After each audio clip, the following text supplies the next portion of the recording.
Xenomorph just came out, so I attempted his Adept challenge. He's not the most intuitive killer at first, so I'm gonna give you some tips on how to get his Adept challenge in a single try.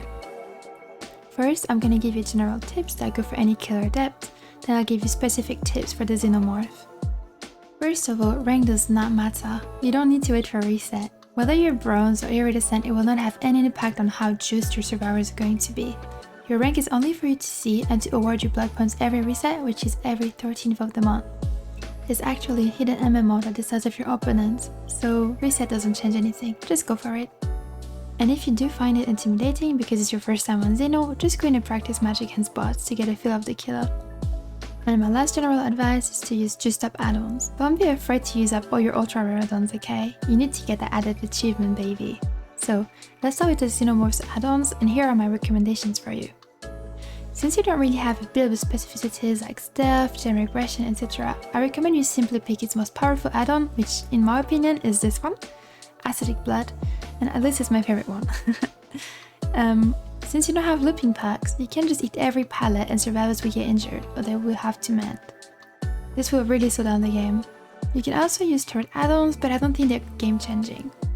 Improvised Cattle Prod and Harpoon Gun are quite good to get extra vision on survivors, but keep in mind that it already has 2 perks that give him vision.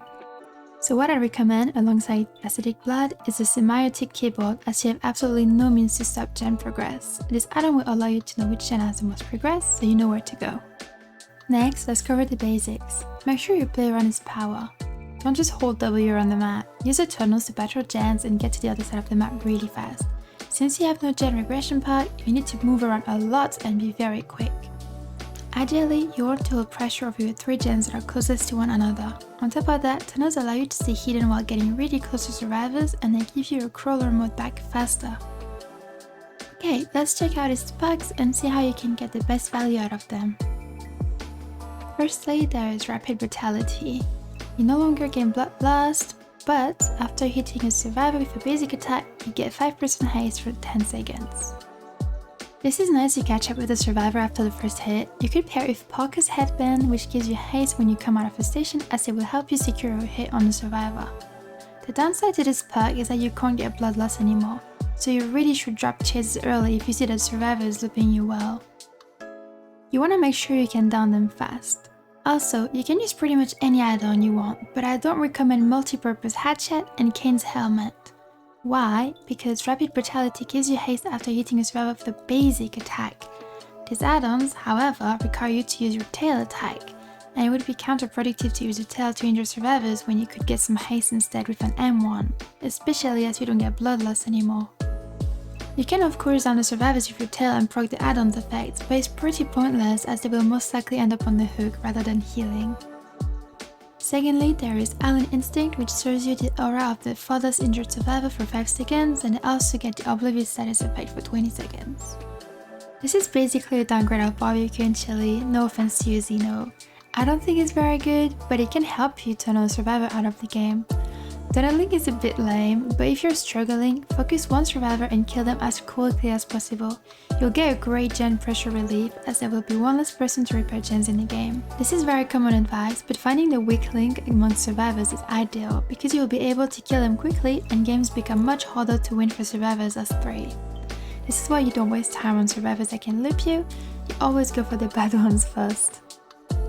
And finally, there's Ultimate Weapon, which is my favorite perk of his. Whenever you open a locker, for 30 seconds, any survivor that enters the terror radius will scream and reveal the location to you. They also suffer from blindness for 30 seconds. This is going to be very valuable as you can use it anytime. As soon as you get in the game, go find a locker to proc the perk and use it as a lethal pursuer. You'll know right away where to go. Also, don't forget to use the tunnels ASAP as well, as you start the game without your crawler mode, and as I said earlier, you get reduced cooldown in the tunnels. You do get notified of the survivor's location when you're in the tunnels as well, by the way. Now let's talk about the map. With Ultimate Weapon, I'd say not to pick a double floor map, as you might see survivors above you but will lose some time getting to them. For the map offering, you should pick a map that you can navigate well, and ideally an open map, as it will be easier to hit your tail with less obstacles. Finally, here are some general gameplay tips for Xenomorph. His tail attack might be hard to hit if you're not used to it, so try not to use it, especially as we're playing with Rapid Brutality. The only time I'd say to confidently use his tail attack is when a survivor drops a pallet, as they will be locked in animation.